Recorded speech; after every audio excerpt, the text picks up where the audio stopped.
Hi, thanks for joining this webinar with me today.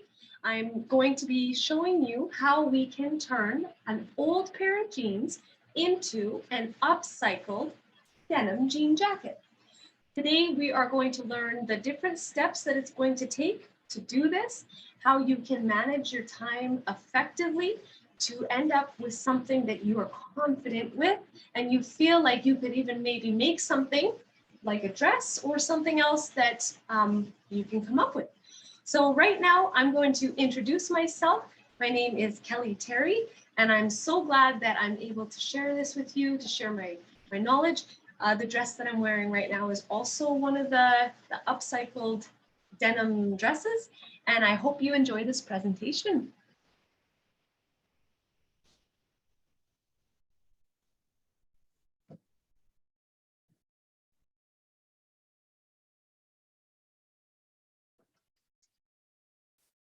Okay, so this is the jean jacket webinar, also known as Upcycling Denim.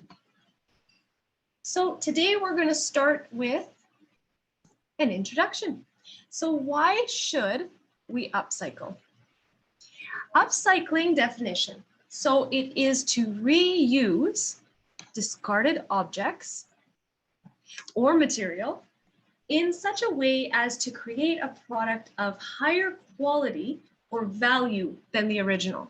So this is not recycling. We're not tearing the item apart and then putting it into its respective categories, but we're actually creating a new product that has a higher quality.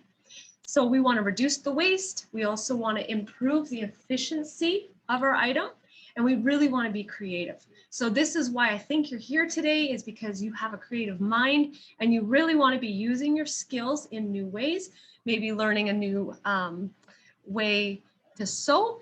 And I really hope that you enjoy having a one-of-a-kind item at the end of it. On the side here, there's a picture of some old fabric turned into a gift wrap, as well as a pillowcase and an embroidery hoop that you can turn into a hamper. I found these on a website that I'll list at the end of the presentation, and you can check out some other really cool things on her website.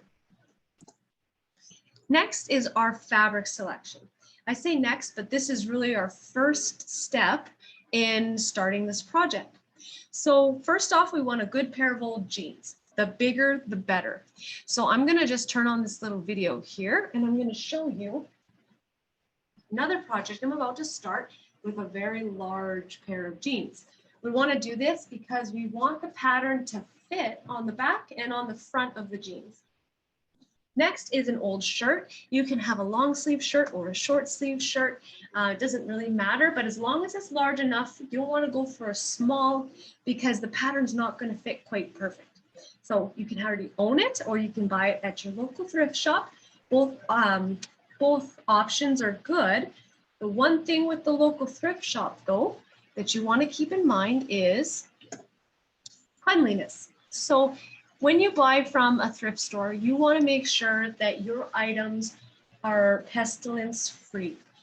This may seem like a small step, or it might slow down your creative desire to get started, but it's really important.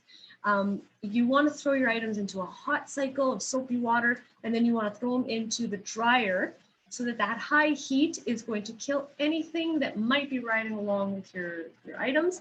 Not that we want to be really thinking that, but it is a really good preventative measure so you don't have to deal with anything in the future that could create stress. So next step is the disassembling and unstitching. So in this way, you want to be taking off a few key pieces. One of them is your sleeves. So you want to unstitch the sleeves right along the seam line. And once you take off the one, take off the second, because you're going to be adding it onto your jacket once we have all the different pieces. You also want to have your collar. Take the collar and take any pockets. I find that Some shirts have more pockets than others. This is important when you're first kind of choosing your fabric selection to find details on the pieces that you think you can reuse. So this one only has a one pocket. And now the jeans, you also want to be taking off the belt.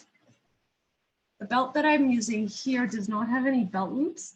I find the belt loops are nice, especially if you're going to make a dress out of your project. But for us, we're doing a jacket, so we're going to stick with that.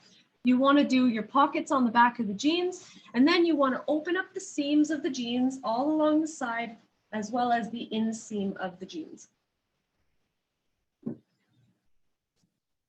Next is our pattern preparation. So preparing your pattern, you want to select the sizes between 6, 8, 10, or 12. If you're doing a gift and your friend is a 6, you'll sew accordingly. Or if it's for yourself and say you're a 10, you want to be sewing based on your dress size. So you want to download and print the pattern PDF, get all those sheets printed, and then you want to tape them together. You'll notice that they're numbered. So 1, 2, 3, 4, 5, or it might go up to 15, really. A lot of pages, because you want to be lining them up perfectly, lines to lines, so that when you cut out your pattern, it's exactly to your size. And if you're also planning to use this pattern more than once, I highly recommend that you transfer it to a poster sheet. In this way, you're gonna help to increase the durability and the longevity of the pattern if you decide to use it over and over again. So next step is your tracing and cutting. You want to set up your center front pattern along the front of the jeans. Set up your center back pattern along the back of the jeans. You will have a side front and a side back pattern, which is going to go along your shirt, front and back of the shirt. With chalk pencil, outline the patterns of the fabric, cut out these fabric pieces, and then I suggest that on a flat surface, you lay these pieces out so that you can really visually see your project coming to life.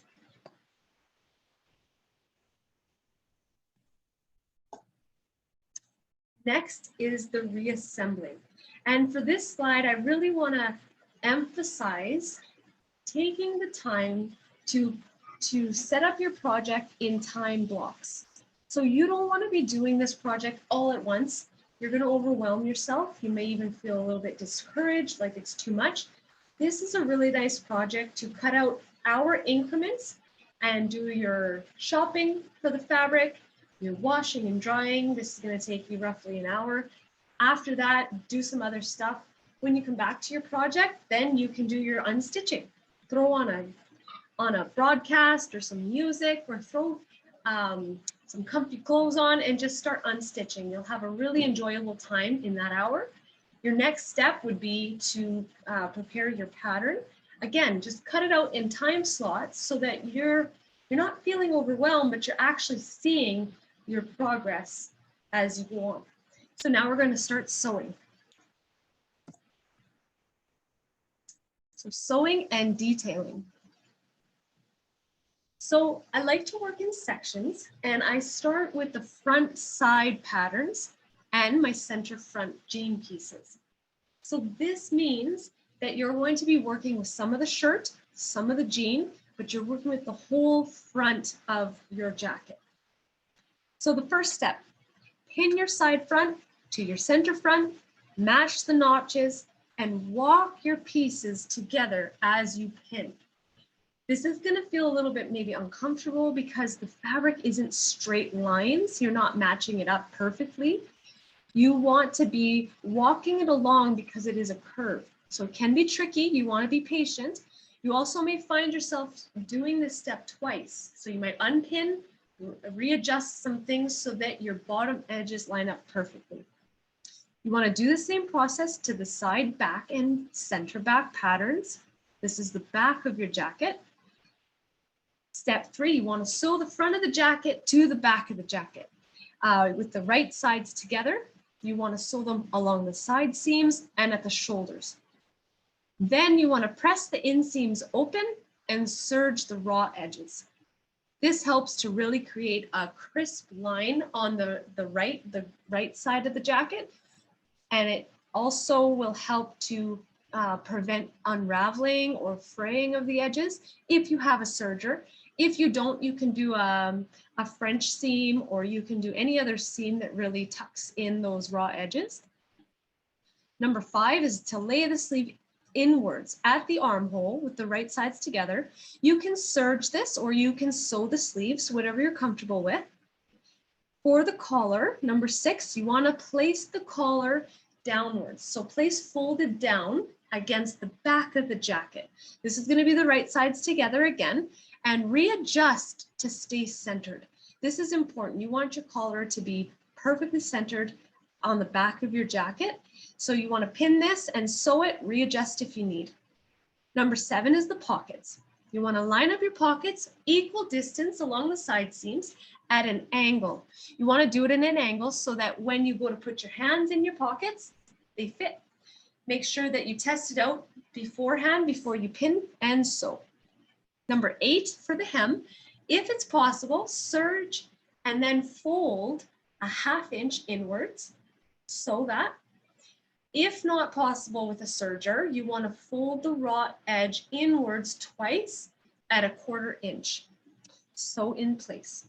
Step 9 is to flip your jacket inside out and press. So you have your final design.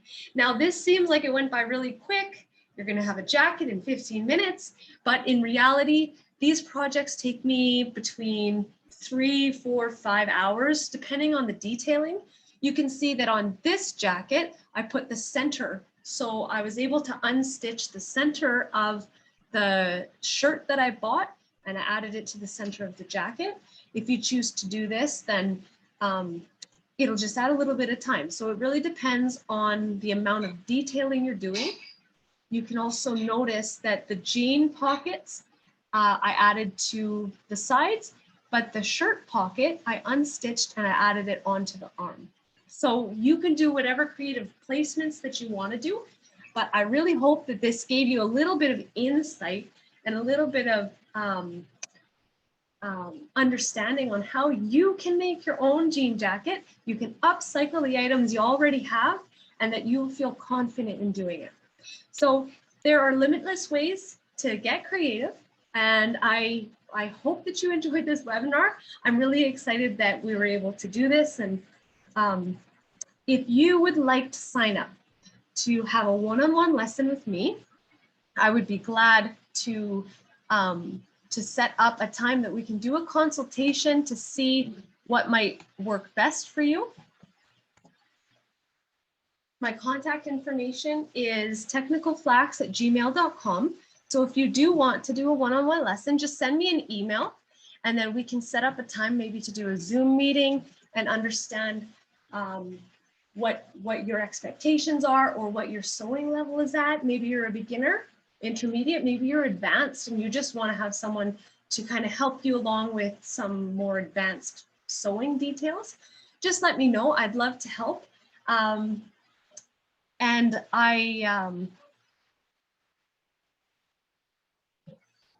there we go.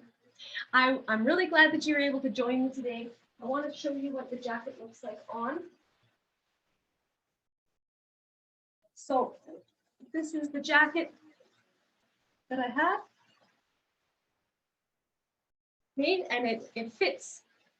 This would be a size, I believe I did a size 8, 6 or an 8, but it's a nice cute jacket that you can wear in the fall or in the winter, or depending on your fabric. If you do something that's a different fabric type, then it can be used for business.